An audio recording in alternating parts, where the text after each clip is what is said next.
La estructura de dominación emerge en función de la institucionalidad del poder político, siendo al mismo tiempo parte y elemento formativo de dicho poder.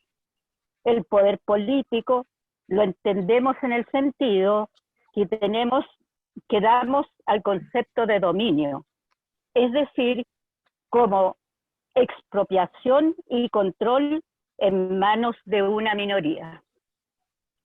La dominación aparece entonces como normativa de una organización jerárquica que sanciona e institucionaliza la expropiación instituyente de lo social.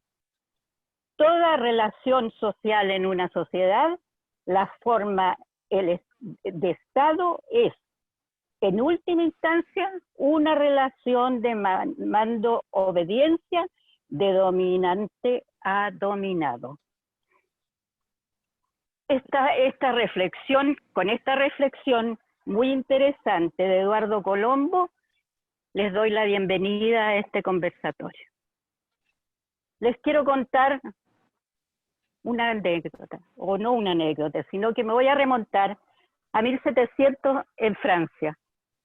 Aunque mucho antes, por una carta del rey firmada con su sello real, una persona podía ir presa sin necesidad de juicio, saltándose todos los conductos, y podía entrar a la Bastilla o a la fortaleza de Vincennes y quedarse ahí detenida por muchos años. Esta cruelísima y aberrante situación fue lo que se conoció como las lettres de cachet, y que significó, sobre todo durante 1700, y se señaló este año porque venía mucho antes, lo señalo por el año de la Revolución, por el siglo de la Revolución Francesa, significó que muchos opositores al absolutismo quedaran encerrados en prisión. 300 años después, en el siglo XXI, aquí en Chile, el mismo procedimiento sucede lo mismo, aunque Piñera no le alcanza por ningún lado para ser rey. Pero el procedimiento de encarcelar, de detener, aislar a los luchadores por los derechos humanos, recibe y es directamente heredero de ese abuso absolutista. Esto es lo que conversaremos hoy día, porque se nos hace imperioso no solo conocer la situación de los presos políticos, sino que es un deber luchar por la libertad de aquellos que lo único que han hecho es manifestarse con mucha dignidad para lograr los derechos que todos y toda sociedad debe tener. No solo los derechos, o sea, no solo los presos nos convoca los de Octubre de Dignidad, los de la revuelta. También debemos recordar que hay un preso político que está recluido en nuestra cárcel sufriendo vejaciones, aislamientos y torturas psicológicas. Y el comandante Ramiro también merece estar aquí entre la lucha que nosotros hacemos por la libertad. Ahora bien, es para mí un agrado conversar con ustedes y presentarles a nuestros panelistas. Quiero presentarle a Gypsy Rivas, madre de un joven preso político y dirigente de la Organización de Familiares y Amigos de Prisioneros Políticos. Ellos están haciendo y estudiando importantes elementos sobre la situación de los presos políticos de la revuelta, el procedimiento legales y además las falencias que ocurren y la situación carcelaria en que se encuentra. También contamos con María Magdalena Rivera, prestigiosa abogada de derechos humanos. Ella es una voz autorizada para hablar de la violencia policial en el Chile actual. En su calidad de abogada y coordinadora de la Defensoría Popular, ha conocido de la voz de las víctimas los relatos de golpes, torturas, y ha accionado secuestros además, y ha accionado legalmente en contra de los victimarios principales funcionarios de Carabineros. Esto último le ha permitido comprender, además del escenario adverso en el que hoy se intenta hacer justicia ante los abusos sistemáticos de quienes detentan en nuestro país la exclusividad del uso de la fuerza, asimismo es ella, en toda esta actividad, dirigente nacional del Movimiento Internacional de los Trabajadores. Nicolás Toro, abogado de derechos humanos y miembro del Comité de Defensa Popular Hermanos Vergara Toledo. Apoya la defensa jurídica de algunos presos políticos y apoya a la coordinadora de presos políticos 18 de octubre. También integra el equipo jurídico de defensa de Mauricio Hernández Norambuena. Tenemos también a Valeria Bustos, presidenta de la Junta de Vecinos El Progreso. Comenzaron alrededor de los años 70 bajo el mando de una junta directiva designada por la dictadura por más de 30 años. Recién obtuvieron una democracia transparente el 2015 cuando Valeria Bustos Arriagada fue electa como la nueva presidenta, conservando a cargo a través de reelecciones hasta el día de hoy, conservándose ella. Desde entonces se encuentran activos brindando ayuda a la comunidad del barrio Mate, cuyos habitantes en gran porcentaje son migrantes, trabajadoras sexuales y otros, discúlpenme, y transgénero. Desde el 18 de octubre del año pasado, cuando comenzó el estallido social, el rol de la Junta de Vecinos del Progreso ha sido fundamental para mantener unido al barrio. Organizaron la olla común permanente ante la Asamblea Constituyente para enfrentar el miedo al constante desabastecimiento. También pintan murales e iban a psicólogos para hacer talleres de contención para niños y madres. Asimismo, se creó un espacio solidario de protección donde los jubilados, familias numerosas, poetas, músicos, doctores, migrantes, prostitutas y personas en situación de calle compartían la misma mesa, la misma comida, las mismas conversaciones y las mismas actividades durante 4 meses, todos los días hasta que comenzó la pandemia. También es presidenta del Comité de Vivienda y miembro del Comando Nacional de Pobladores Pueblo Unido. Y les presento también como panelista a Jorge Pavés. Jorge es sociólogo y profesor universitario. Es coautor de un libro, Un Paso al Frente, y miembro destacado y luchador de la Fundación de Investigación y Defensa de los Derechos Humanos. Con este extraordinario panel, nosotros pretendemos hacer un conversatorio que sea rico en conclusiones y que eleve mucho más la lucha que tiene que haber en la defensa de nuestros presos políticos. Dicho esto, ahora, con mucho agrado, le dejo a Moro Maxwell, quien llevará la conducción de este conversatorio. Muchas gracias. Gracias, Luisa. Bueno, hay que decir que este conversatorio está organizado por la revista Octubre 21.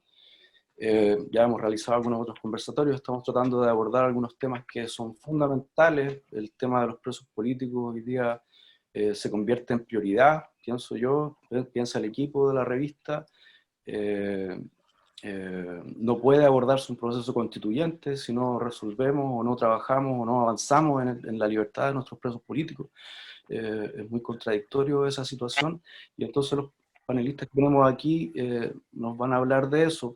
Debo decir que estamos saliendo al aire por la plataforma de Todos por Ramiro, y también nos están viendo a través de las pantallas de Señal 3 de la Victoria, 47.1 al aire, y por la plataforma web del canal 3 de la Victoria.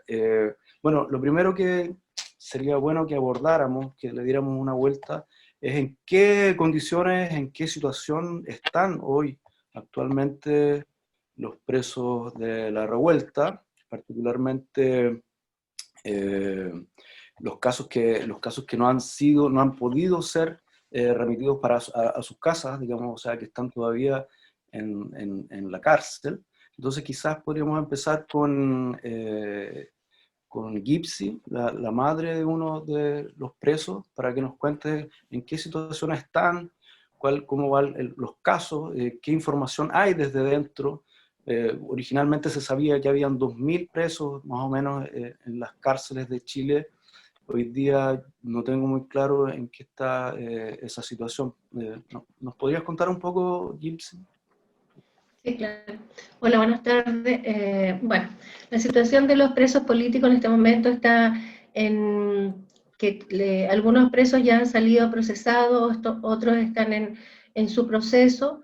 Los fiscales están pidiendo una cantidad enorme de años para los chiquillos y haciendo, ¿cuánto se llama?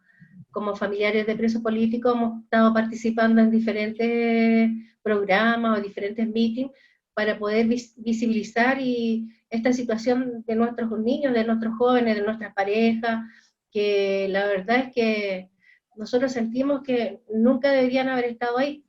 Bueno, como con los procesos en que están, como te digo, mi hijo ya salió sentenciado, 4 años, y estamos esperando el TC. Y así hay muchos jóvenes en los cuales están con arresto domiciliario, total, nocturno, parcial, y todos esperando la resolución del TC que sea favorable, porque si el TC no sale desfavorable, mi hijo tendría que volver a ingresar a la cárcel.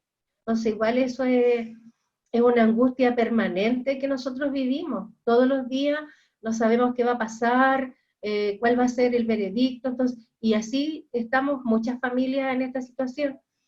Y por eso estamos haciendo como visible todo lo que más podamos y participar en todos los programas que nos inviten. Siempre hay alguna representante de OFAP en la cual va a poder hablar de todos nuestros presos políticos. En este momento, dentro de la cárcel, no hay un catastro final, porque todos los días están ingresando jóvenes presos, todos los días. Lo que sí te puedo decir que hay jóvenes que ya han cumplido 1 año presos adentro, que están, ¿cuánto se llama? Psicológicamente están muy mal, están físicamente también muy mal, y pueden mantener, el fiscal ha dicho que los puede mantener durante 2 años aproximadamente en esta misma situación. Entonces, obviamente todas las familias están desesperadas. Mi hijo estuvo 10 meses detenido, y ahora, como se sabe, no hay visitas. Entonces, la FAP está pidiendo al alcalde de Santiago, y bueno, y a nivel nacional, se están haciendo actividades para que vuelvan las visitas, porque hay familias que llevan 8 o 9 meses que no han podido ver a su hijo, a su pareja, solamente a través de las encomiendas que uno hace, puede ir a dejar cosas, pero eso no significa que uno los pueda ver, que uno sepa cómo están. Así que, lamentablemente, toda esta es una situación que es angustiante, es desesperante, y bueno, como madres tenemos que salir nosotros a la calle a luchar, y eso es lo que hemos hecho. Hemos salido a luchar, hemos visibilizado, hemos participado en varios meetings que se hacen en la Alameda, al frente de la Moneda. Ayer estuvimos en la Biblioteca Nacional, este domingo estaremos en La Granja, el sábado que pasó estuvimos en Pedro Aguirre Cerda, y así nos hemos ido movilizando. Okay. María Rivera, tú desde la Defensoría Popular, ¿cómo se ve la situación de los presos hoy día? ¿Cuáles son los principales obstáculos con los que se están topando? Bueno, hoy día, todos los días está cambiando un poco el escenario, ¿no? Hoy día hay que mencionar que hoy día fue renunciado Rosa a partir de un pero casos de violencia policial y de acoso y apremios hay todos los días. Supongo que ustedes también están viendo cada vez más casos, a partir de que también la protesta se va masificando. Se ha hablado por aquí de que hay como unos 8000 casos de agresión policial. ¿Cómo se ve hoy día eso? Hola, buenas tardes. Bueno, gracias por la invitación. Y sabes que me quiero tomar unos segunditos Me parece súper importante solidarizar con el colega, amigo, compañero Nelson Miranda, abogado defensor de la Araucanía, digamos, que está en cabeza o está con la querella por el homicidio del joven Catrillanca, que fue cobardemente víctima, digamos, de un atentado a balazos en su casa el fin de semana. Entonces, eso me parece tremendamente importante tocarlo acá porque está en el marco de lo que evidentemente es la persecución, no solo criminalización a los activistas, sino que también a las defensas. Eso ya lo hemos visto en distintas ocasiones, digamos, incluso personalmente yo he sido amenazada de muerte y todo eso, intentando que no se persiga a los responsables. Entonces me tomé el segundito para solidarizar con Nelson Miranda, que me parece que evidentemente todas las organizaciones de derechos humanos y todos los activistas deben hoy día, digamos, solidarizar con este abogado. Bueno, la situación de los presos, pasando directamente a eso, evidentemente la represión no ha parado. La represión se intensificó a partir del 18 de octubre, pero nosotros tenemos una historia y venimos cuestionando desde mucho antes, digamos, la represión, la cárcel, las amplias facultades que tiene el Ministerio Público o los fiscales, ¿no es cierto?, para utilizar las herramientas que la ley le provee, que la burguesía chilena ha determinado, digamos, que se puede utilizar para perseguir de distintas formas a los luchadores sociales o a quienes se oponen a los planes que aplican los gobiernos de turno. Y en ese marco, a partir del 18 de octubre, intensificando esta represión, hemos visto, ¿no es cierto?, casos que son, yo diría, muy, muy, muy parecidos, si no iguales a los que se vivían en dictadura. ¿Ya? Eso está visto, un cuerpo de carabineros, un ejército chileno o las Fuerzas Armadas en general en una crisis tremenda, en una crisis moral, donde han robado literalmente millones de pesos a las arcas nacionales, ¿no es cierto? Pero además funcionarios que han participado de delitos comunes innumerables veces, hemos visto en las noticias, y además han aplicado tortura literalmente en contra de cientos de personas que han salido a la calle a luchar.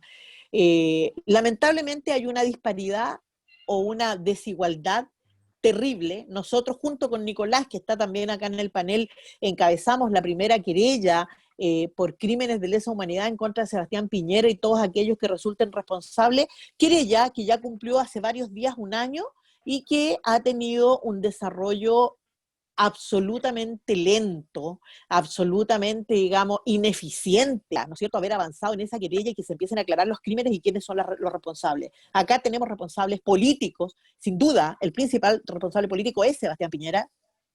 Por eso, no, por lo menos desde mi parte, desde nuestra parte y desde como abogada y como dirigente del Movimiento Internacional de los Trabajadores, no nos cansamos de exigir la salida de Piñera del gobierno, no solamente los ministros del Interior.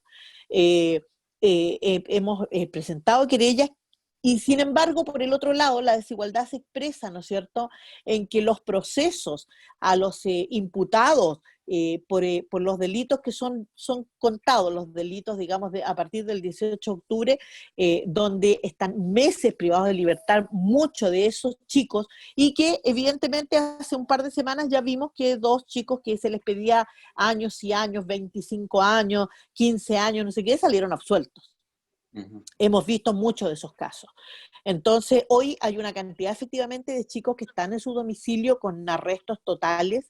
La minoría de los chicos que han pasado por la prisión preventiva están hoy día privados de libertad, con una obcecación tremenda del Ministerio Público, porque por más que los tribunales les otorgan o decretan la libertad, ellos apelan y las cortes de apelaciones, evidentemente, afín a la prisión preventiva, a utilizar la prisión preventiva como un castigo anticipado, como una condena anticipada, los mantienen, digamos, en prisión preventiva.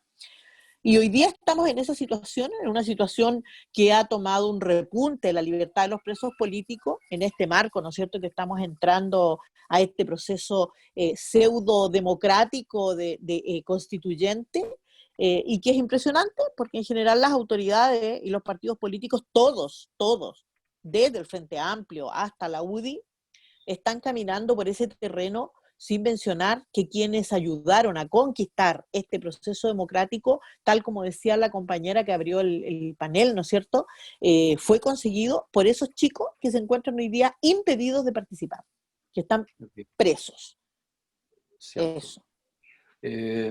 Nicolás, bueno, ya lo ha mencionado, lo mencionó María, pero este uso excesivo y abusivo de la prisión preventiva, ¿no?, que es como una especie de castigo, o sea, parece que los casos están construidos para que se caigan porque no hay suficientes pruebas, ¿no?, pero con la prisión preventiva ya le dan un castigo de 1 año, quizás más años, como medida cautelar. ¿Cómo se puede luchar contra eso? Bueno, mira, antes que cualquier cosa, también me sumo a las palabras de la María en relación a Nelson. Nelson es un compañero, un abogado que ha compartido defensa y también es creyente en la causa de Piñera. Es también parte del equipo con la María y con otras organizaciones que decidimos interponer esa acción entendiendo que justamente se configuran los elementos del tipo en relación a los delitos de lesa humanidad. Ahora, lo que me preguntas es algo bien complejo porque nosotros vivimos una situación bastante anormal en relación al uso de la prisión preventiva desde el estallido social en adelante. La prisión preventiva hoy día ha sido el principal instrumento de prisión política. En el fondo, la prisión preventiva, cuando es desproporcionada en este contexto, evidencia la prisión política. Entonces, en ese marco es la lucha que se da para nosotros como defensa es bastante acotada. Obviamente nosotros tratamos de buscar todos los mecanismos que dentro de la ley se pueden encontrar para cuestionar los elementos que justifican la prisión preventiva, pero yo creo que la presión política va a ser lo que más del pueblo, de las organizaciones, va a poder contrarrestar esto. Y esto te lo digo por cosas muy, muy simples. O sea, hoy día en este proceso la prisión preventiva ha sido un instrumento político, absolutamente. Se ha dictado, por ejemplo, a gente que por solo se ha dicho que son de la primera línea, se ha dictado esa medida cautelar sin ni siquiera verificar qué tipo de delito pudo haber estado cometiendo esa persona, quizás ninguno.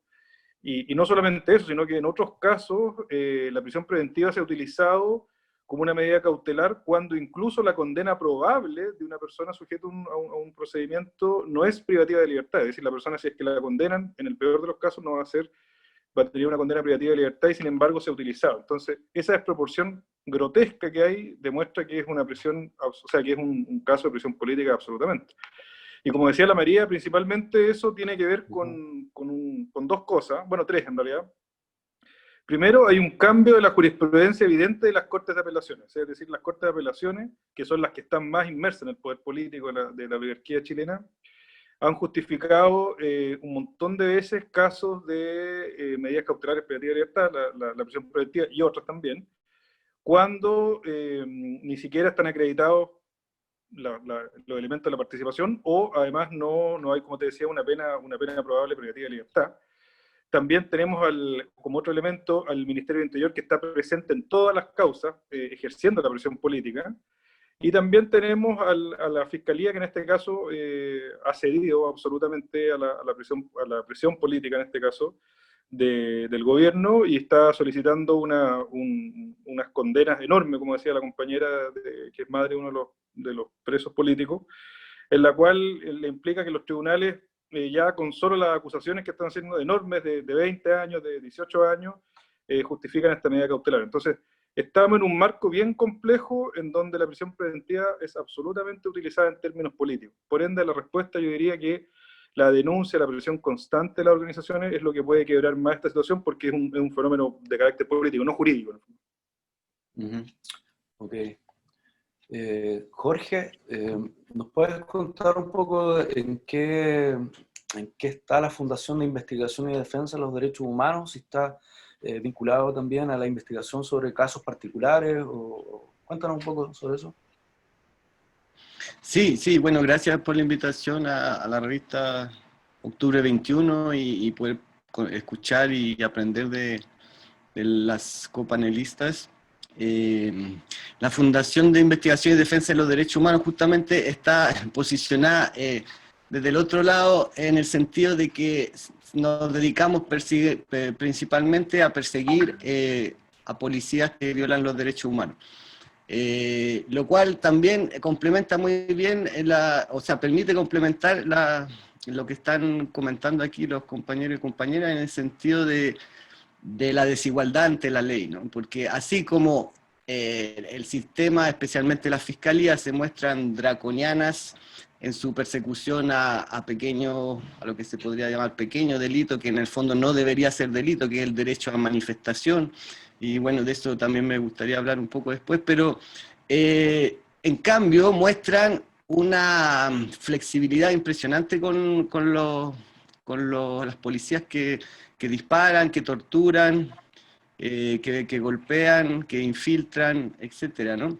Entonces ahí como que se vuelve absolutamente como evidente el doble estándar y las aplicaciones mañosas de la misma legislación, ¿no? Entonces así como hubo un momento en que hubo hasta 2.500 jóvenes en prisión preventiva por diferentes acciones de protesta, barricadas, saqueo, etcétera, nunca hubo más de 10 pacos en prisión preventiva, habiendo habido en Chile 475 mutilaciones oculares, decenas de casos de denuncia de tortura y violencia sexual en comisaría, y más de 30 muertos, y no sigo.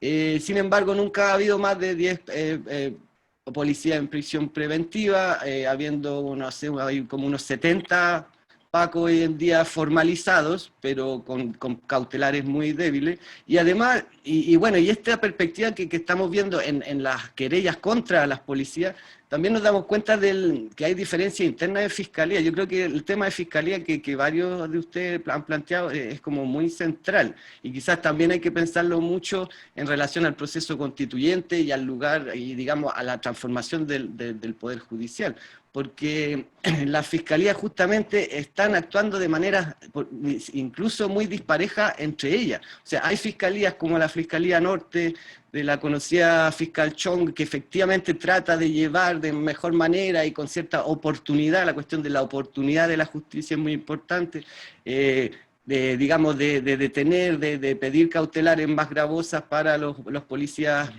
involucrados, etcétera, pero hay otras fiscalías que los que se dedican es justamente a proteger a las policías y a perseguir a los manifestantes. Y eso es, por ejemplo, la fiscalía, no me acuerdo a qué distrito fiscal corresponde, pero a Ñuñoa básicamente es como un fiscal que se está destacando justamente por evitar todo tipo, o sea, incluso para avanzar en juicios abreviados, usando todas, digamos, las estrategias jurídicas que permitan, digamos, mantener la impunidad de las policías. Entonces, es como bien aberrante como desde los dos lados uno empieza a ver, digamos, esta desigualdad. Lo que se ha planteado además es que ni siquiera ocupan los mismos criterios de investigación. Es decir, hay fiscalías que tienen mayor conocimiento de derechos humanos o digamos tienen alguna experiencia y han podido avanzar en eso, aplicación de protocolos de Estambul en torno a la tortura, etcétera, pero hay otros que en realidad no tienen ningún tipo de incorporación de perspectivas de derechos humanos en su acción persecutora. Entonces ahí también está el problema de que sea el mismo órgano público que ejerza la persecución tanto contra funcionarios estatales como contra, que son las policías, como contra los manifestantes. Y ahí es donde aparece este problema que han dicho muy bien aquí, que es justamente el sesgo político que empieza a tener el actuar del órgano persecutor, ¿no? Porque al ser presionado por el gobierno, al incorporar permanentemente al Ministerio de Interior en ciertas causas, porque es interesante, por ejemplo, que el gobierno no se involucra en las causas que implican violaciones de derechos humanos, pero sí se involucra en todas las causas que implican manifestantes. Entonces ahí se politiza este órgano persecutor y por lo tanto queda muy discrecionalmente a criterio de cada fiscal, ¿no? Quizás después de una segunda ronda podemos pensar un poco cómo esto se relaciona con el proceso constituyente y hacia dónde se puede avanzar. Pero yo creo, y dejo solo para cerrar la idea, creo que la Asamblea Constituyente tiene que hacerse cargo de su origen, y el origen del proceso constituyente en que vivimos es justamente un proceso masivo de revuelta con cierto grado de violencia política, y está todo el mundo, incluso las encuestas mostraron que todo Chile entendió en un momento que sin un cierto grado de violencia política callejera, nada iba a cambiar. Si llevamos años y décadas quizás con manifestaciones, marchas pacíficas, millones de gente en las calles y no cambiaba nada. En el momento en que empezamos a romper cosas, ahí empezó a cambiar. En el momento en que se patearon los torniquetes, que se tiraron piedras a la AFP y a los bancos, ahí efectivamente un mes después el poder político se planteó que efectivamente había que empezar a cambiar cuestiones. Entonces, ¿cómo la Asamblea Constituyente se va a hacer cargo de su origen y reconocer y dar el merecido reconocimiento y darle un lugar a los luchadores que se levantaron que en octubre del 2019? Creo que es una cuestión bien central para avanzar hacia, si no se consigue una ley de amnistía hoy o mañana, que la misma Asamblea Constituyente pueda plantearse dentro de la transición hacia el nuevo régimen constitucional un indulto general. Perfecto, muy bien. Hartas ideas ahí. Valeria, a partir de algunas cosas que han aparecido, por ejemplo, bueno, tú vienes más bien de una organización territorial, una organización social de barrio importante, que ha sido muy importante durante la revuelta. Es decir, primero hubo un estallido y después inmediatamente empezaron a surgir organizaciones, asambleas, cabildos barriales y coordinadoras de esas experiencias, y se sufrió también la represión a nivel territorial, una represión que puede ser catalogada como terrorismo de Estado, ¿no? Y como uso indiscriminado de la fuerza, y ahí recojo algo que dijo Nicolás, que en el fondo las organizaciones territoriales van a tener que hacerse cargo de la defensa, uno de los presos y otro de aprender de cómo nos defendemos o cómo nos autodefendemos de este uso excesivo de la fuerza, ¿no? De lo que fue la idea del copamiento, que está muy cercano al estado de excepción, ¿no? O sea, lo que nos va quedando finalmente son nuestros padres, nuestros aliados, nuestros compañeros, nuestros vecinos, ¿no? ¿Cómo se vive eso a nivel territorial? Se ha vivido súper fuerte, ¿eh? Nosotros como Junta de Vecinos recuperada, que tuvimos anteriormente agentes de la DINA como presidenta y hasta el 2015, o sea, esto no fue los 80, digamos, hasta ahora, hasta hace poco. Para nosotros ha sido bien complejo el tema territorial. Dar un par de ejemplos nomás para entender. En septiembre del 2019, la inauguración de la fonda, el día 16 de septiembre, 4 dirigentes de nuestra junta pintamos unos pañuelos de cueca y teníamos invitación para la inauguración oficial y levantamos unos pañuelos que decían basta de reprimir al pueblo mapuche, a los estudiantes, a los migrantes y a los ambulantes. Y fuimos, lo levantamos en silencio, ¿eh? Los levantamos en el momento que estaba cortando la cinta Piñera con Alessandri, los levantamos, solamente hicimos eso. Fuimos sacados por civiles de partida. En el caso mío, no me cabe duda que el guaso, era un guaso que hasta primero me bailaba todo eso y después me empuja y tenía algo duro a la altura de la cintura, o sea, no me cabe duda que tenía un arma. Fuimos sacados, no lo vi, pero lo sentí, armados desde del Parque O'Higgins. Inauguramos la famosa comisaría del Parque O'Higgins y nos hicieron un proceso, nos pasaron a fiscalía por levantar un pañuelo. Tuvimos la suerte que tuvimos el juez, el que está castigado ahora. Urrutia. Tuvimos la suerte que se nos asignó, el sistema nos asignó Urrutia, y cuando él llega al expediente, el momento que nos toca aclarar, queda mirando y dice, levantaron un pañuelo, y se anuló el juicio, el proceso, qué sé yo. Pero eso te daba como señales de qué es lo que está pasando acá, cómo se maltrata al dirigente social. O sea, yo creo que yo como dirigente social tengo derecho a levantar un pañuelo y poner lo que yo quiera. Yo no estaba ofendiendo a nadie, no le pegué a nadie, no insulté a nadie, y levanté un pañuelo diciendo basta reprimir. Fue una de las primeras señales. Después viene la revuelta, y en medio de la revuelta nos enteramos que nosotros como Junta de Vecinos aparecimos en el Paco Leaks. En ese informe donde habían 200 organizaciones y dirigentes sociales vigilados por los Pacos, y donde además aparecimos con fuentes cerradas. O sea, significa que el Estado designa agentes encubiertos para penetrar nuestra organización y vigilar lo que estamos haciendo. Siendo que nuestra sede tiene más de 60 juegos de llave, el que quiera, el que está haciendo cualquier cosa, oye, saca llaves para que entre. O sea, ¿qué es lo que tenemos? Un preu. Tenemos un curso de español para haitiano y camerunense ahora, hay una pequeña comunidad de Camerún, 20 talleres de danza, de baile, de costura. Eso es lo que se hace adentro. No, aquí, digamos, ¿cómo se destina recursos a eso? Nos enteramos de eso en medio de la revuelta, y ahí empezamos a poner más ojos. Nosotros en realidad, los que vivimos la década de los 80, nos tocó tener medidas de seguridad, chequeo contra chequeo, mirar para atrás y todo eso. Uno pensaba que eso ya no estaba pasando acá. Después que aparecimos en el Paco Leaks, empezamos a ponernos vivos. Y en el ponernos vivos nos dimos cuenta que habían vehículos todo el día fuera de la sede. Empezamos a investigar las patentes y las patentes estaban adulteradas. Entonces empezamos a darnos cuenta que éramos objeto de seguimiento, persecución y amedrentamiento del Estado policíaco. Y ahí empezamos a sacar nuestras propias deducciones, que ciertamente estamos en un Estado policíaco.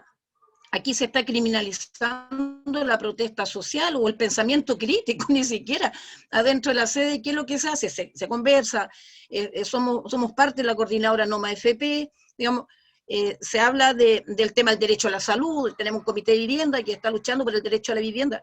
Entonces, y eso es objeto de persecución.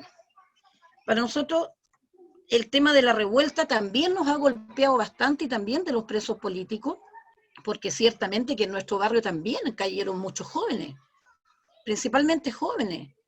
También hubo jóvenes heridos, con balines, porque además estamos muy cerca de Alameda. Nosotros estamos a 10 cuadras de Alameda, por Portugal. Estamos a 10 cuadras, entonces en las marchas, después, o las manifestaciones en la Alameda, muchos jóvenes venían caminando, después se iban devolviendo hacia el sur caminando, porque acuérdense que las micros las sacaron, no había micro, y en esas salidas de vuelta venían agentes de civil disparando a cabros. Entonces, para nosotros el tema de la represión y la criminalización de las organizaciones sociales nos ha tocado bien fuerte, y en pandemia también es súper complejo, porque ahora estamos abocados 100% a la solidaridad, estamos entregando canastas, hemos entregado 1000 canastas de alimentos, 3000 bolsas de alimentos frescos, y te da rabia cuando tú estás en eso y te das cuenta que hay un auto afuera que tiene una patente adulterada. Tú decís, oye, ¿qué están vigilando? ¿Están vigilando cómo armamos las bolsas, cómo cerramos las cajas? Entonces, para nosotros el tema de los presos políticos también es súper fuerte. Tenemos la plena certeza que cualquiera de nosotros como dirigente social podría ser en estos momentos un preso político. El día de mañana me pescan a mí, me meten a un auto, me arman un montaje y me sacan de escena. Y ya no puedo hablar, me quedo incomunicada, qué sé yo, sin visita, como están los chiquillos. Y frente a eso, ¿qué va a hacer uno?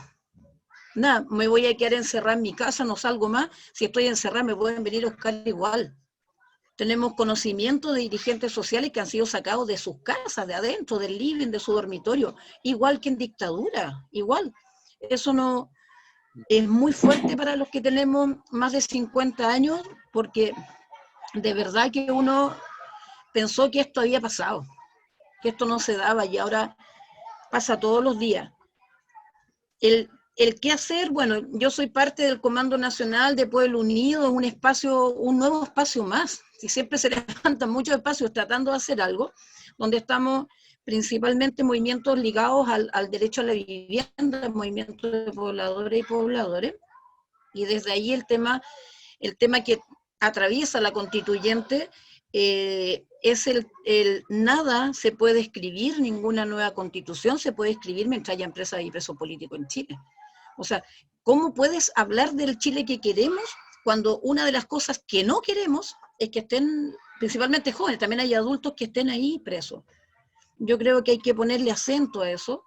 El caso de Ramiro también es lo mismo, o sea, es impresentable a tantos años de esta transición que todavía hayan presos políticos. Los presos políticos mapuches lo mismo. Entonces, yo creo en la presión social, creo en la calle, creo que si la calle se pone de acuerdo, se puede hacer algo. En nuestro territorio que hay gente común, son señoras, harto migrantes, como decían antes en la presentación, trabajadoras sexuales transgénero, es gente que no tiene ni siquiera formación política, ni ideológica, ni de partido, nada, y la sensación común es que los chiquillos que están presos pueden haber sido mi hijo, tu hijo, mi sobrino, el vecino. Yo creo que hay que iniciar una campaña nacional fuerte, donde los que se están lanzando constituyentes, creo que tienen que colocarlo en su discurso.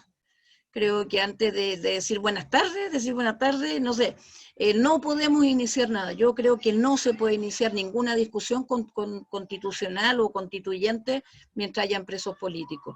Y esa es una opinión como dirigente común, no militante ni ligada, no tengo ni un pariente preso político, pero creo que además yo represento el sentir principalmente de muchas mamás. Ok, gracias Valeria. Gypsy, te quería, ya como para pasar al tema de, bueno, ya empezó Valeria un poco a hablar sobre eso de qué hacemos, ¿no? Cómo nos organizamos. Tú eres parte de la agrupación de familiares de presos políticos, o sea, de familiares y amigos de presos políticos. ¿En qué está la agrupación? ¿Cuáles han sido su devenir y ahora su estrategia? Bueno, Jorge habló, por ejemplo, de buscar una ley de indulto. ¿Cuáles son los caminos que podemos, y cómo se puede apoyar esos caminos? Bueno, primero que nada quiero igual ¿Aló? dar a conocer como la función que cumple OFAP. OFAP, la función que cumple es, ¿cuánto se llama? Acoger a las madres o familias de los presos políticos, darle una orientación si ellas la necesitan, con respecto a los abogados, con respecto a las causas que ellos tienen. También OFAP somos solamente familiares y amigos de los presos políticos, no tenemos ni políticos, ni jueces, ni nadie así como rimbombante en nuestra organización, somos solo familiares y amigos. Y creo que nos hemos organizado muy bien, hemos hecho, para visibilizar esta situación, hemos hecho a nivel nacional como FAP, hemos hecho reuniones donde se ha captado la adhesión desde Arica a Punta Arenas, lo que nosotros queremos formar, lo que nosotros queremos visibilizar, lo que nosotros queremos sacar hacia afuera de nuestros presos políticos, y se han organizado meetings, los barrotazos, como ya se sabe, y trascender con la información, dar a conocer algunos casos que son como, que en este momento son como súper contingentes, sobre todo de algunos chicos que le están pidiendo 29, 25 años, en eso igual también hemos trabajado mucho.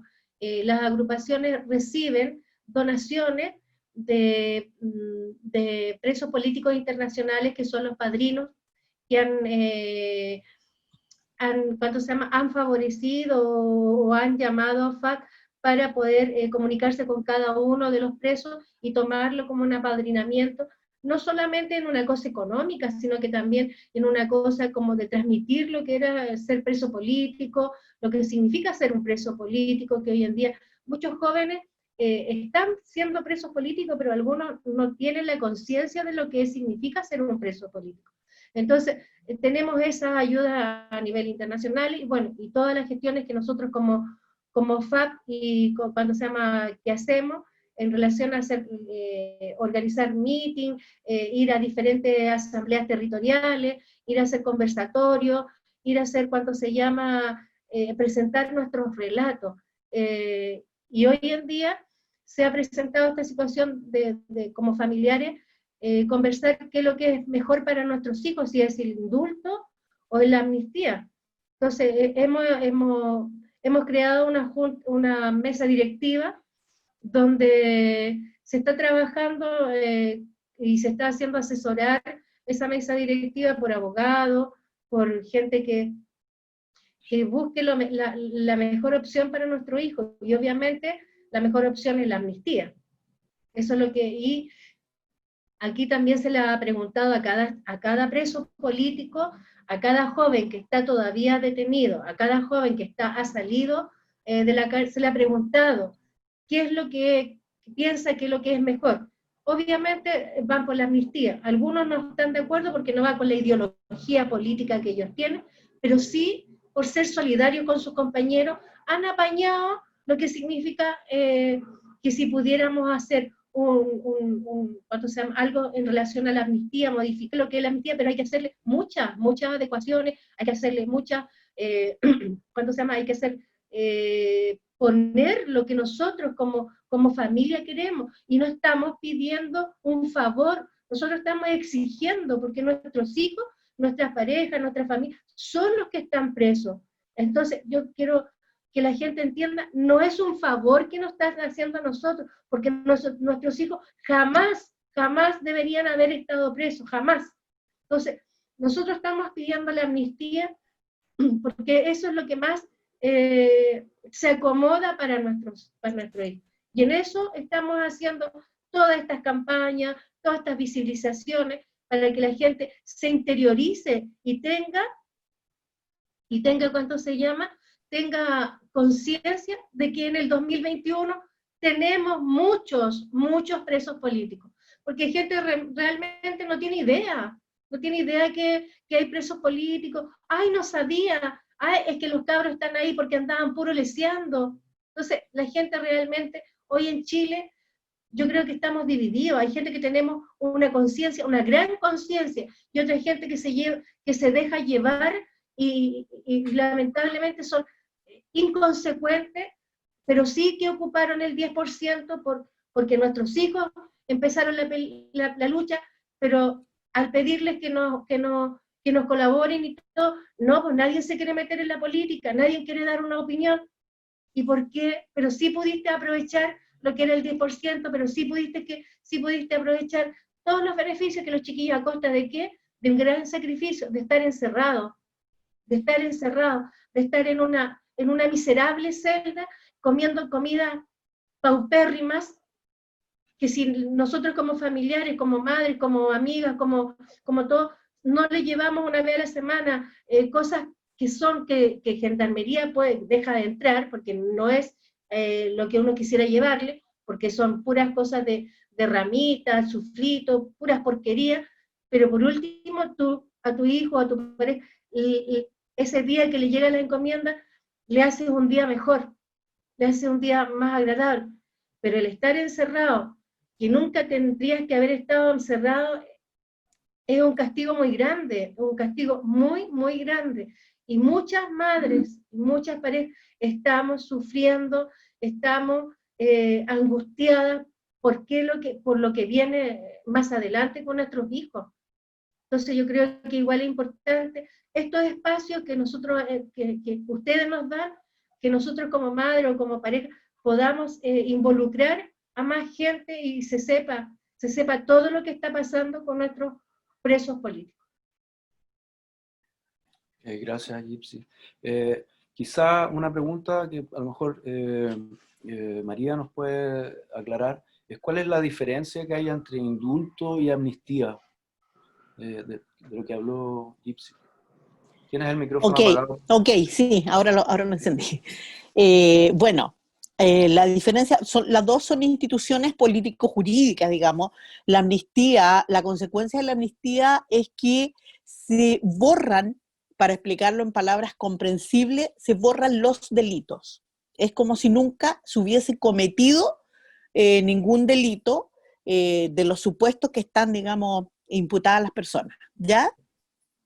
Y el indulto también es una institución político-jurídica, pero para conseguir el indulto las personas deben estar condenadas porque la consecuencia es que no se cumplen las condenas.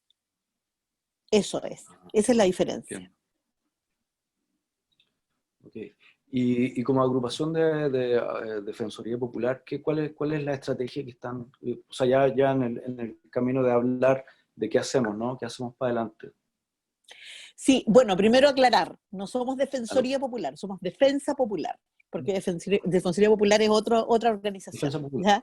Defensa Popular. Bueno, nosotros Ok. en realidad hoy día estamos abocados a preparar juicios, ya tenemos varias acusaciones encima, y acusaciones, digamos, bastante complicadas, o sea, bastante complicadas en el sentido de que se piden muchos años para las personas. Tenemos a un chico, bueno, preparamos... mañana hay una preparación de un preso político de la población La Victoria, que además es mapuche, que es Mauricio Cheuque. Él insiste, y nosotros vemos evidentemente que esa investigación y esa imputación y el parte carabinero y todo tiene muchas, pero muchas muestras, ¿no es cierto? Muchas contradicciones. Entonces, para nosotros, tal como él lo dice, esto es directamente un montaje, es un armado de una causa. Este muchacho es padre de 4 hijas, es un obrero, trabaja en ventanas de aluminio, todo eso, y estaba el 14 de noviembre, perdón, el día que se conmemora la muerte de Catrillanca, en la población La Victoria, hubo una manifestación, fueron, digamos, a protestar a la comisaría de La Victoria, pero él no participó, él había llegado del trabajo, estaba con su bolso del trabajo en una esquina, tomando una cerveza ahí en la esquina con otras personas, y Carabineros reprime, sale toda la gente corriendo, y él es atropellado por un carro, por un vehículo de carabineros, atropellado, quedó herido, ¿no es cierto? Y lo llevan a la comisaría con la tipificación o con la imputación de desórdenes graves. Eso pasó un rato, fue un abogado a visitarlo, le dijeron, no, él va a salir seguramente mañana, va a pasar a control porque está desórdenes graves. Y resulta que milagrosamente aparece una bomba Molotov en su bolso. Por lo tanto, está ya hace 1 año y 1 semana, más o menos, en privación de libertad. Mañana tenemos la preparación del juicio y nosotros pretendemos, evidentemente, ya ha sido imposible, le han negado todas las veces que hemos revisado la medida cautelar, y pretendemos, evidentemente, en el juicio echar abajo la teoría del Ministerio Público. Ojalá logremos, digamos, sacar a la luz todas las triquiñuelas que utilizaron para dejar a este trabajador preso. Es uno de los casos en los que estamos abocados hoy día. Pero además nosotros tenemos la defensa de los chicos de San Antonio, que son los únicos presos políticos que hay en San Antonio, que están siendo acusados para muestra un botón, digamos, le están pidiendo 14 años de cárcel por infringir la Ley de Seguridad Interior del Estado. Además de otras tantas homicidios frustrados y etcétera. Entonces, también tenemos en diciembre la preparación de su juicio y ahí también vamos a tener que ir a pelear y estamos metidos en eso, ¿ya? Abocados en eso. Y bueno, y así otras causas de bombas Molotov y qué sé yo. Tenemos a Danilo Valderrama también por lanzamiento de bombas Molotov acá. ¿Qué le están pidiendo? El fiscal le está pidiendo 14 años y 200 días por lanzar bombas Molotov. Casi 15 años de cárcel. O sea, es una cosa absurda. Entonces nos hemos dado cuenta que por más que después nosotros peleemos y esa pena, lo más probable que va a ser nada que ver, que va a ser mucho más baja, pero con esa imputación y con esa acusación, evidentemente no deja ningún margen para que ningún juez de la República, ni la Corte de Apelaciones, ni nadie le cambie la medida cautelar, porque arriesgando casi 15 años de cárcel van a decir, este se va a fugar, qué sé yo. Entonces, ese tipo de causas, ¿ya? La verdad que la mayoría de nuestros defendidos ya están en sus casas, con otras medidas cautelares. Tenemos nosotros, de los del año pasado, solo esas 3 personas, porque los chicos de San Antonio son desde marzo de este año, y los demás son de las protestas del hambre del bosque y otras causas de las movilizaciones posteriores o de este año. Del año pasado tenemos solo 3 defendidos y estamos abocados, digamos, a trabajar en esas defensas. Y además las defensas de los presos políticos que vienen de antes. Por ejemplo, tenemos la defensa de Pablo Bahamonde, que es un activista de la Villa Francia, para el que están pidiendo 37 años de cárcel, ¿ya? Entonces, eso entenderás que nos ocupa mucho tiempo, mucho estudio, mucho trabajo, porque tenemos que llevar una potente formación o elaboración técnica para ir a preparar esos juicios, los juicios mismos, pero sin embargo también hemos estado intentando escuchar y participar de estas mesas que se han armado, que partió, digamos, para discutir amnistía, pero ahora entiendo que se cambió y el documento que apareció ahora es por indulto, entonces no hay mucha claridad. Yo lamento, y lo digo así con todas sus palabras, lamento que a un año de la prisión política y de los, como decía el compañero hace un rato, de los casi 500 o más de 500 personas que han sido afectadas de la vista total o parcialmente, de casi 40 muertos, de las violaciones, de las torturas y todo eso, hoy reside 2.500 presos políticos, 2.500 presos, pero que han pasado por los tribunales, son más de 20.000 personas. ¿Ya? Lo que pasa es que no todos han quedado en prisión preventiva, pero han pasado en todo el país más de 20.000 personas. Entonces, yo lamento que hoy, a un año, y hoy cuando entramos a un año electoral, recién los políticos, los diputados, los senadores, los parlamentarios, digamos, se hayan dignado a plantear esta discusión. Eso hay que lamentarlo, porque la verdad, y además yo creo que cualquier iniciativa legal en este país, si no es acompañada de una masiva movilización, tiene como destino morir. No hay otra posibilidad, porque no se puede entender. Con Piñera, con un 6% de apoyo, evidentemente nosotros, si hubiese habido una dirección política que convocara esa masiva movilización en todo Chile, exigir no solo la salida de Piñera, sino que además la libertad de los presos políticos, hoy día sería otra la historia. Pero acá, digamos, las personas que tienen escenario, los que están todos los días en la televisión y en el Parlamento y en todas partes, no han hecho hasta ahora nada.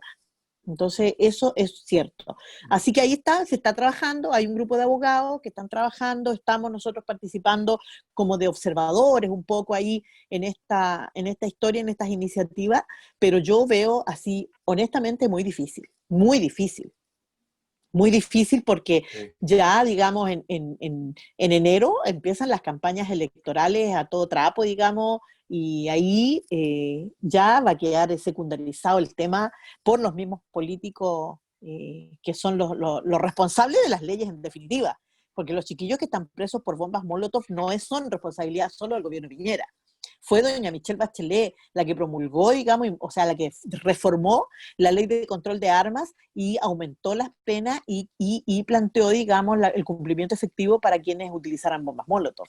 Entonces, es responsabilidad de todos los gobiernos eso de que no son 30 pesos, son 30 años, es en todas las materias, no solo en la cuestión económica. Gracias, Maya. Nicolás, una pregunta que surge por ahí también a partir de algunas noticias y especialmente a partir de los informes de instituciones internacionales de derechos humanos como Amnesty International, Human Rights Watch, la Corte Interamericana de Derechos Humanos. ¿Qué importancia tiene la presión internacional en este caso con los presos políticos? ¿Tiene alguna relevancia? Por ejemplo, ¿tiene alguna relevancia de que la Corte Interamericana de Derechos Humanos haya dicho que sí existen presos políticos en Chile? Mira, yo creo que toda la presión política solidaria que exista desde organizaciones, desde los distintos chilenos y chilenas que están afuera, va a servir bastante para poder denunciar y proyectar la problemática de la presión política de aquí a largo plazo. De alguna manera, yo creo que lo que ha demostrado la revuelta popular es su capacidad de desestabilizar el sistema y hacer retroceder el poder. Y la liberación de los presos y presas políticas, tanto chilenas como mapuches, tiene que ver con eso también. En la medida que la revuelta continúe y que se constituyan espacios fuertes de insurgencia, creo yo que el poder va a retroceder, y en ese retroceder se puede soñar, creo yo, con la libertad de todos los compañeros y las compañeras, en movilizaciones constantes también en las cárceles, adentro y afuera, y en eso yo creo que las organizaciones de afuera va a ser muy importante lo que pase, todo ese apoyo que se dé. Desde el punto de vista como de las organizaciones de derechos humanos, como o las judicaturas, como la Corte Interamericana de Derechos Humanos, bueno, yo creo que han ido demostrando lo aberrante que ha sido este proceso, esta falsa democracia, esta falta de independencia del Poder Judicial también.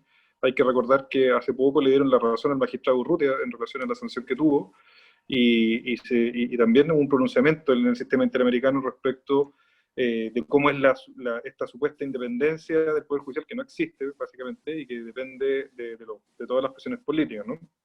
Yo creo que las organizaciones de derechos humanos a nivel internacional están demostrando justamente esa línea. Primero, que acá en Chile ha habido un proceso de violación generalizada de derechos humanos, y que evidentemente hay indicios claros de que se han cometido delitos de lesa humanidad en distintas materias, tanto como homicidios, tortura, vejaciones sexuales.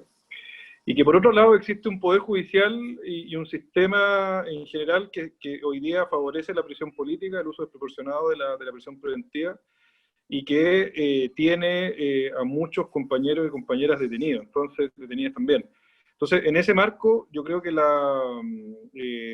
lo que hay es que el proceso de rebelión, en la medida que se le dé continuidad, que se le dé fuerza en todo sentido, también como lo dijo Ramiro, con los instrumentos materiales que se necesitan para poder hacer retroceder más al poder, es perfectamente posible soñar con la libertad de nuestros compañeros y nuestras compañeras. O sea, hay que recordar que en el proceso del año 2004-2005, toda la gente que fue parte de la insurgencia revolucionaria, del Mapu Lautaro, del Frente Patriótico Autónomo, de lo que fue el MIRE EGP, lograron justamente la libertad no por una situación de los tribunales, sino por la presión de lo que fue en aquellos años el encuentro por la libertad que logró de alguna manera sacar a nuestros compañeros y compañeras de aquellos años, ¿no? O sea, si se estuvieran cumpliendo si se hubiera cumplido de alguna manera las condenas de aquellos años, efectivamente estos compañeros todavía estarían presos y presas, porque eran condenas muy largas, pero fue el movimiento popular, la convergencia solidaria también, mirando en amplio sentido.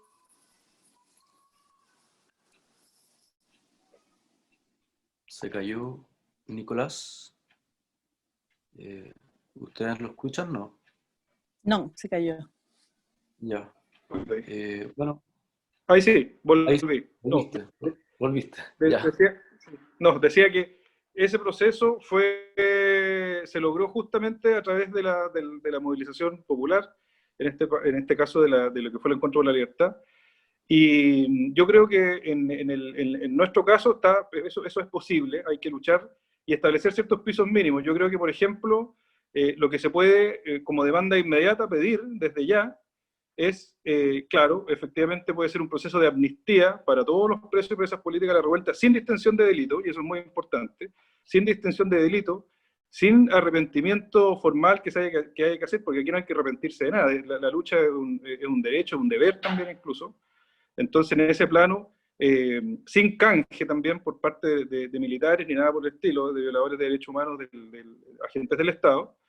Y además, la modificación del decreto ley 321, de la última libertad condicional, que también perjudicó bastante a distintos compañeros y compañeras que podían haber postulado. Me refiero, por ejemplo, a Jano Astorga, al Marcelo Villarroel, que podía postular en el 2019, ahora puede postular como en 20 años más. Y la otra cosa fundamental también como piso para luchar con la prisión política, hay muchas cosas más, pero se me ocurren por lo menos 3, es que se invaliden las condenas de los años 90. O sea, hoy día tenemos a Mauricio Andino Norambuena cumpliendo condenas por los años 90, en los años 90 en donde Pinochet era comandante en jefe hasta el año 97. No solamente eso, fue senador de la República, después hubo 2 alzamientos militares. Existía en ese momento también la Fiscalía Militar, los tribunales militares condenando a nuestros compañeros y compañeras, entonces ahí jamás hubo debido proceso. Y eso es aberrante. O sea que hoy día Mauricio Hernández Noroña está cumpliendo condena. Es lo mismo que alguna vez decían por ahí gente del Frente Patriótico, que hubiese después del holocausto nazi, Hitler hubiera quedado como comandante en jefe o senador. O sea, ¿quién va a entender eso? Eso no es jamás va a ser un proceso democrático, ni jamás va a asegurar la independencia del Poder Judicial como se demostró. Recién después del 98, a raíz de la presión de las organizaciones de derechos humanos, se empezó a reconocer en Chile las violaciones a los derechos humanos. Antes ni siquiera los tribunales no las reconocían, ¿no? Y eso además beneficiaría, por ejemplo, a gente como Mateluna, que también en la revocación de la libertad condicional se le vuelven las condenas de los años 90. Marcelo Villarreal lo mismo, tiene unas condenas larguísimas que son de la época del Mapo Lautaro, y eso no puede existir, o sea, no se puede tolerar eso más. Entonces yo resumiría por lo menos en 3 cosas, y básicas para partir. Primero, una amnistía sin distinción de delito, sin pedir perdón, sin canje con agentes del Estado. 2, la modificación del decreto ley 321, que es de la libertad condicional, que se vuelva atrás para que puedan postular distintos compañeros, también los presos comunes. Y la otra cosa es la invalidación de las condenas de los años 90. Esos 3 yo creo que son pisos mínimos para iniciar una plataforma. Otra vez se congeló. Jorge, aprovechemos, bueno, de los últimos minutos, igual ya no queda mucho. Tú querías hablar sobre el proceso constituyente. Nicolás dio 3 puntos que son fundamentales, creo, súper relevantes. ¿Tú crees que es compatible esa demanda, esa justa demanda, digamos, y el proceso constituyente? ¿Esa pregunta era para mí o para otra persona? No, para Jorge, aprovechando Jorge. los 3 puntos que tú... Pero sí, me parece como un pliego mínimo de esas condiciones. Ahora yo creo que hay que, pensando en el proceso constituyente, creo que hay que asociarlo a la derogación de algunas leyes, o sea, la ley de seguridad interior. Una nueva constitución no puede, la ley de seguridad interior del Estado, tal como está, debería ser inconstitucional en una nueva constitución. Entonces ahí se plantea un gran problema, que en el fondo la nueva constitución a la que aspiramos, una gran mayoría de los chilenos ya puestos, deja inconstitucional un montón de leyes que existen hoy en día, ¿no? Entre otras, por ejemplo, esta ley. Ahora, por ejemplo, también, y aquí yo quiero igual ampliar un poco la cuestión de la cárcel también a ciertos delitos comunes que hoy en día llenan las cárceles de microtraficantes de marihuana, por ejemplo, y eso afecta especialmente a las mujeres. Es decir, gran parte de las cárceles de mujeres están, de presas comunes, tienen que ver con el delito de microtráfico, y en una nueva constitución que, digamos, que tolere, por ejemplo, el consumo y uso de marihuana, todos esos presos estarían presos por una ley que está declarada inconstitucional.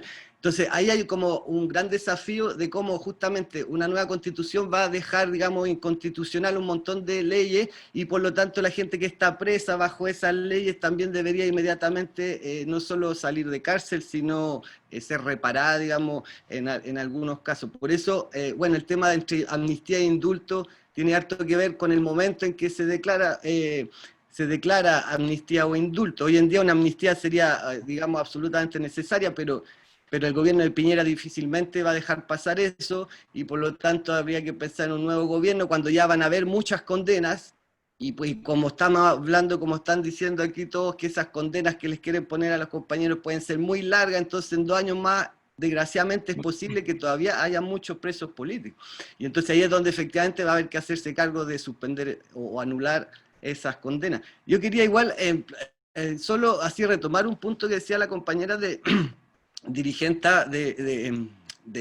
vecinal, la cuestión de la infiltración del movimiento social es muy clave hoy en día, ¿no? Es muy clave en la cuestión porque no solo ocurre en relación a la revuelta, también ocurre en relación, por ejemplo, al movimiento mapuche. Hace poco se revelaron que habían más de 500 carabineros operando de civil, infiltrando la revuelta, generando justamente muchos conflictos, porque la idea es justamente corromper el movimiento por dentro, generando conflictos, produciendo situaciones, incluso incentivando a cuestiones que no se da, a violencia que quizás no se da naturalmente, incentivando a cabros jóvenes que están... entonces ahí esa cuestión es muy clave, y tiene mucho que ver además con con la cuestión del narco, ¿no? O sea, yo creo que no se ha planteado suficientemente en Chile esta vinculación estrecha entre la policía y el narco, el tipo de cartel narcopolicial que se está generando, porque cuando hablamos de infiltración es a la vez infiltrar en movimientos por narcos o protestas, infiltrar narcos, pero esos narcos a la vez son infiltrados por policías, o a veces son policías que son narcos y que se benefician, digamos, de los carteles de la droga. Entonces ahí hay como todo un complejo narcopolicial, y que además en el sur, en la Araucanía, tiene que ver con también infiltrar movimientos mapuche o usar paramilitares, generar un tráfico de armas de manera a generar inseguridad y terror en la zona para después poder culpar a al movimiento mapuche resistente. Entonces ahí yo creo que también tiene mucho que ver con la corrupción de las instituciones policiales, y el problema es que el Poder Judicial también está, digamos, de alguna manera está empezando a encubrir eso, o sea, también empieza a participar del encubrimiento, de la adulteración de pruebas, o sea, por lo menos la Fiscalía está en los procesos que se han visto, está como muy cerca de ese tipo de manipulaciones para lograr estas condenas aberrantes de las que estamos hablando, cargar a los cabros de molos que no tenían, un esquema similar se puede pensar en la Araucanía, donde le pueden meter armas, cargar armamento a protestas, a organizaciones mapuche, etc. Entonces ahí hay como que todo este fenómeno de corrupción, que también es moral, tiene que ver también con un dejar hacer de parte del gobierno, tiene que ver con una política, y en el fondo, por eso yo digo, hay cosas que, y aquí lo dijeron y quiero apoyar eso muy claramente, o sea, todos los que hoy en día se están proponiendo como candidatos a la Convención Constituyente deberían desde el principio de dejar muy bien establecido cuáles son sus posiciones sobre una serie de temas muy relevantes, como es, por ejemplo, la amnistía, cómo es la derogación de la Ley de Seguridad Interior del Estado, cómo es un montón, digamos, cómo van a enfrentar un montón de legislación que debería, digamos, quedar absolutamente en el pasado con una nueva constitución. Entonces, y después cuando se habla de unidad o no unidad, yo creo que la unidad tiene que venir en función de las ideas comunes, ¿no? Y hay mucha gente que pretende pasar colado su idea para seguir usando el Estado policial como lo hizo la Concerta o como lo hizo la nueva mayoría en su momento, digamos, cuando les conviene poder usar las policías y no meterse con ellas, dejarlas trabajar independiente, pero ahora que están a cargo de Piñera, entonces sí, las policías son lo peor y qué sé yo. De hecho, a uno ve hace 4 o 5 años, los responsables políticos de las policías decían que eran las mejores policías del mundo. Eso lo acabo de leer hoy día, encontré una entrevista de un antiguo subsecretario que decía, la policía chilena es la más admirada del mundo. Y hoy en día están diciendo, no, esto requiere una reforma radical, hay que cambiarlo todo. Entonces, bueno, sería bueno como cierta consecuencia que los constituyentes desde el principio planteen ideas muy claras respecto a este tipo de temas. Muy bien. Valeria, ya para ir cerrando, quizás, bueno, después de tu intervención podemos quizás dar un minuto para que cada uno diga cosas que no alcanzó a decir, pero para ir terminando, tengo una pregunta, no sé, ¿qué efectividad podría tener o qué necesidad hay de que junto con este proceso constituyente se cree una comisión de reparación, de verdad y justicia para las víctimas de las violaciones a los derechos humanos? Yo creo que sí, que sí, que tiene que haber una reparación, porque quienes están hoy día en prisión y quienes han ido saliendo libres en este tiempo están pagando un costo que no corresponde. A mí me da como harta lata cuando se inicia este proceso constitucional, no constituyente lamentablemente, y mucha gente está muy embalada en esto. Y como que se olvidan que esto se generó en la calle, pues si esto no salió de la voluntad de los partidos políticos de cambiar la Constitución, para nada, como decía recién Jorge, ahora se están subiendo a este caballo de que ahora todos somos buena onda, digamos, todo el mundo ahora habla contra los pacos, todo eso. Entonces, yo creo que aparte de que tienen que salir libres, no sé si por indulto, por amnistía, yo creo que tienen que salir libres rápido nomás. Uh-huh.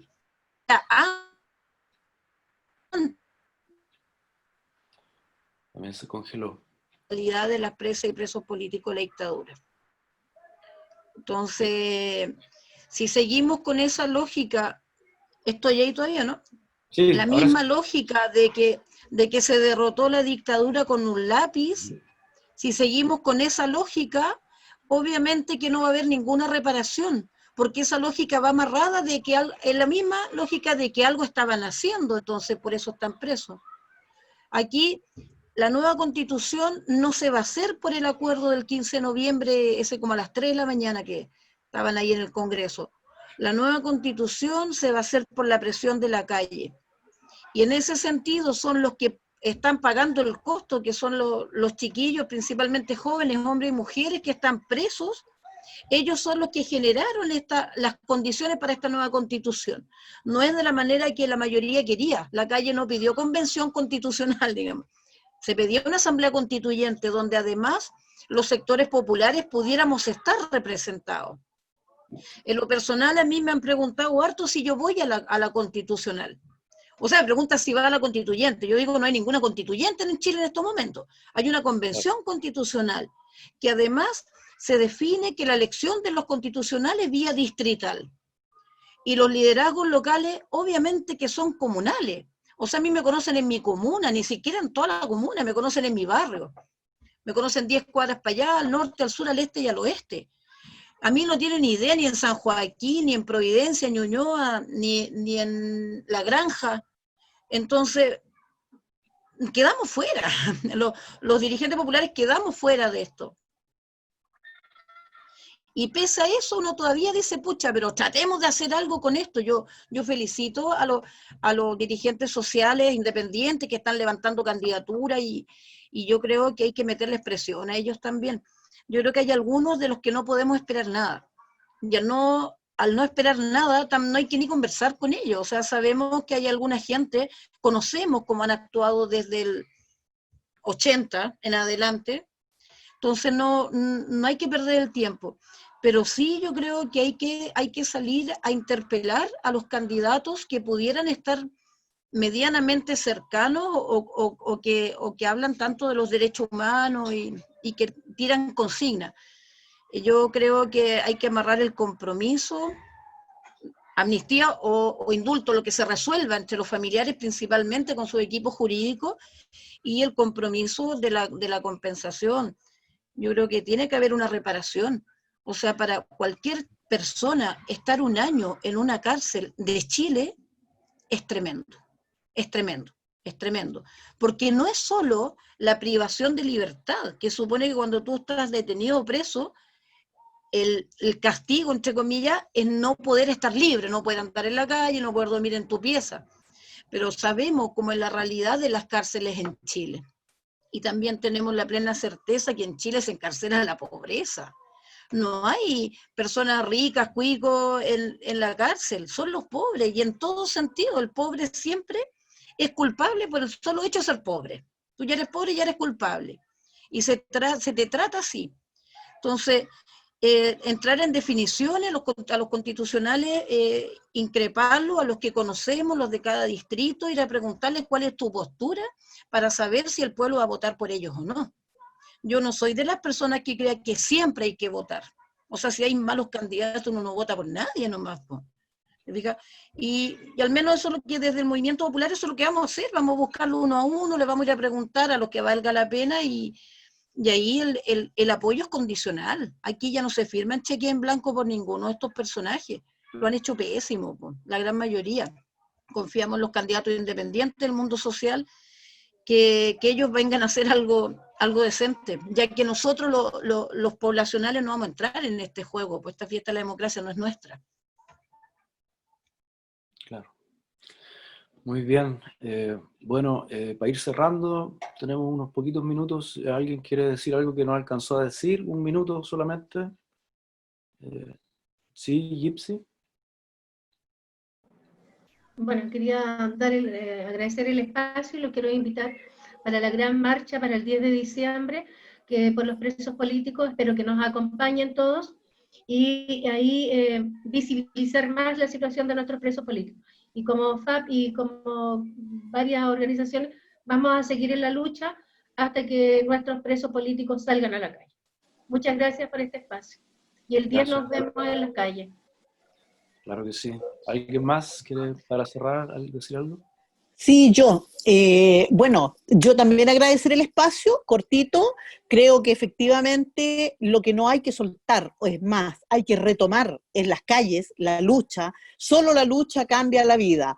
Pero sin embargo, en este proceso constituyente necesitamos hacer el esfuerzo para que los candidatos a esta constituyente sean compañeros y compañeras que estemos dispuestos a entregar no solo la banca en esa discusión constituyente, sino que la vida por la libertad y por la libertad de los presos políticos todos, pero además por reconstruir un Chile verdaderamente justo sin estos sinvergüenzas, corruptos, ladrones que han gobernado el país durante tantos años.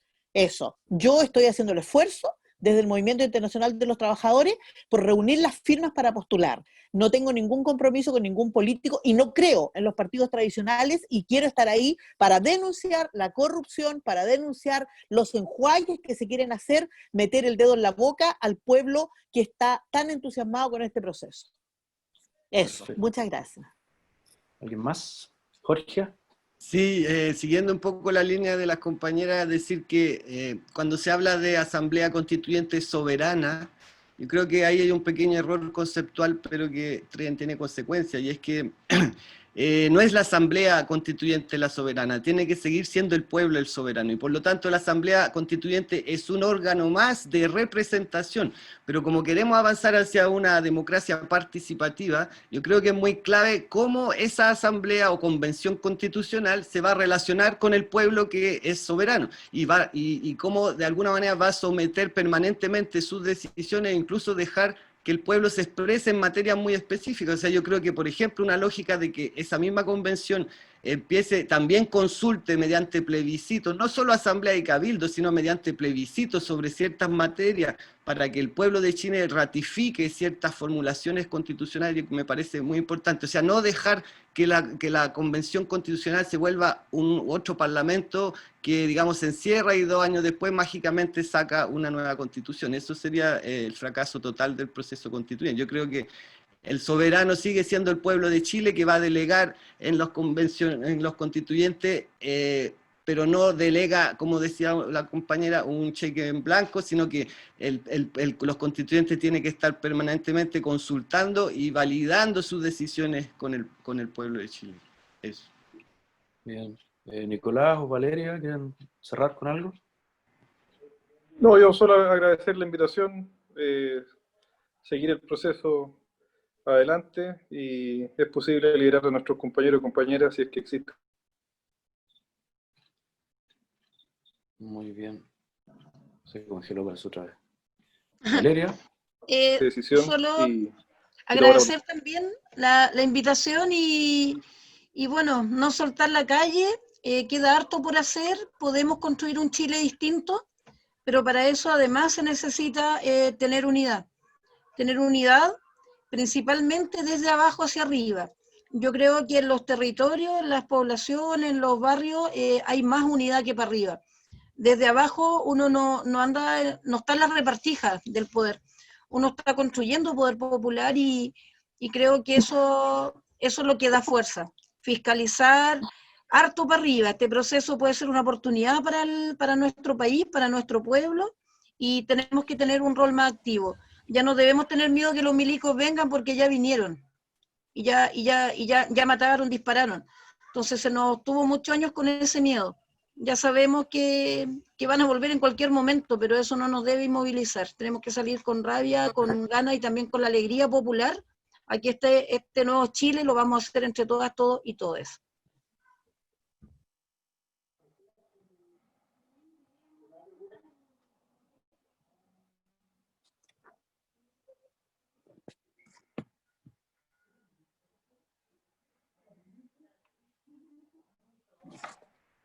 Se congeló Muro, parece. Bueno, gracias a la situación en que los presos bien, y también los cursos que debemos tomar siempre a lo que se necesite.